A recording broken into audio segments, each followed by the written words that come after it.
serem banget. Kenapa sih, kenapa?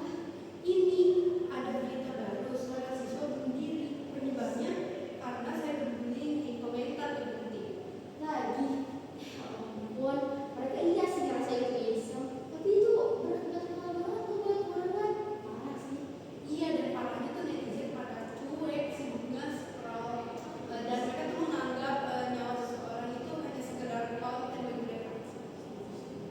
Kalian tahu gak sih, berita yang kalian baca itu bukan sekedar berita biasa doang, tapi juga pergerakan kita sebagai masyarakat.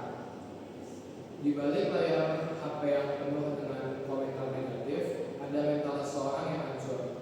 Bullying atau cyberbullying ini bukan hanya sekedar masalah biasa, namun juga suatu masalah yang dapat kita analisis lebih dalam dengan diagram ATHG, yaitu ancaman, tantangan, gangguan, hambatan, dan gangguan. Perkenalkan, kami dari kelompok 9 kelas 11 6 akan mempresentasikan analisis diagram ATHG kami dari sudut pandang korban tentang bullying dan cyberbullying di lingkungan sekolah. Perkenalkan, nama saya Adila Sadi Kafe 3. Saya akan menjelaskan aspek ATHG bagian ancaman, yaitu kondisi dan solusi. Kemudian ada saya Priscilla Kurniahu, absen 25, yang akan menjelaskan kondisi dan solusi pada bagian tantangan dan juga kondisi dan solusi 1 pada bagian hambatan. Kemudian ada Alika Balkis Putri, absen 5, yang akan menjelaskan kondisi dan solusi 2 pada hambatan dan juga kondisi dan solusi pada gangguan. Mari kita mulai pembahasannya. Yang pertama yaitu bagian ancaman. Kondisi 1 yaitu seorang siswa memiliki kelainan sehingga menjadi korban bully di sekolah secara fisik maupun verbal oleh siswa lainnya di sekolah secara langsung. Yang kedua, kondisi 2 yaitu terjadinya cyberbullying terhadap siswa karena teman-temannya membuat komunitas untuk menghina kelainan anak tersebut di media sosial secara beramai-ramai. Solusi yang dapat kita ambil dari kondisi pertama ini itu adalah yang pertama, secara mitigasi, yaitu melaporkan kejadian ke polisi berdasarkan KUHP, Undang-Undang Perlindungan Anak, atau aturan lain yang relevan sesuai dengan masalah yang sedang dialami. Kemudian secara mitigasi, yaitu adalah konseling psikologis atau pendampingan orang tua kepada korban untuk memastikan kesehatan mental korban agar tetap baik. Solusi 2 secara mitigasi untuk kondisi 2 adalah ditindak melalui Undang-Undang Informasi dan Transaksi Elektronik atau disingkat UU ITE, khususnya terkait pencemaran nama baik atau ancaman kekerasan.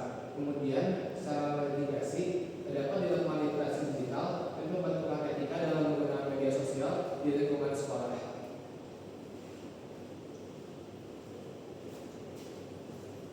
Apabila kondisi pada ancaman tidak dapat terselesaikan, maka akan level ke level selanjutnya, yaitu tantangan.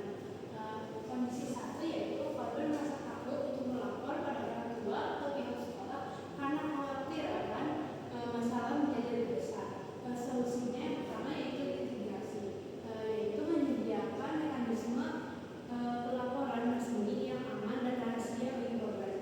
Untuk memitigasinya yaitu dukungan teman sebaya agar korban berani untuk menjadi lebih terbuka tentang masalah yang sedang ia hadapi. Untuk kondisi 2 yaitu siswa atau siswi di lingkungan tersebut sulit untuk membedakan aksi bercanda atau hanya sekedar untuk lucu-lucuan, dan mana yang untuk membuli terhadap teman tersebut. Solusinya yang pertama yaitu mitigasi, yaitu membuat tentang etika berperilaku dan berkomentar pada kehidupan sehari-hari dan dalam sosial media dan memberi perlindungan kepada korban. Yang kedua, mitigasi, melakukan pendidikan karakter dan dialog edukatif bagi siswa atau siswi dan melakukan penguatan etika sosial dan etika bersosial media. Apabila kondisi pada tantangan tersebut tidak dapat terselesaikan, maka akan naik level ke level selanjutnya, yaitu hambatan. Kondisi 1 yaitu kurang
ke dunia digital, di mana kelayanan fisik korban semakin dibuat ejekan di media sosial.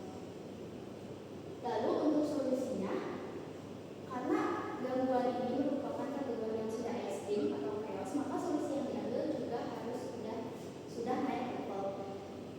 Solusi untuk Komisi 1 secara mitigasi, dan sekolah wajib melakukan penerapan aturan dan disiplinan yang ketat di lingkungan sekolah. Secara mitigasi, kegiatan pembinaan karakter di lingkungan sekolah wajib diadakan untuk memperbaiki moral dan mental para siswa.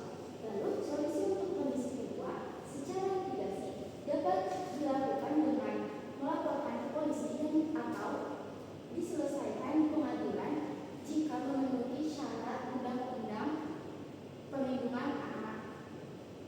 Lalu yang terakhir, secara non-mitigasi yaitu dengan adanya edukasi untuk mencegah cyberbullying dan pengawasan penggunaan media sosial oleh orang tua.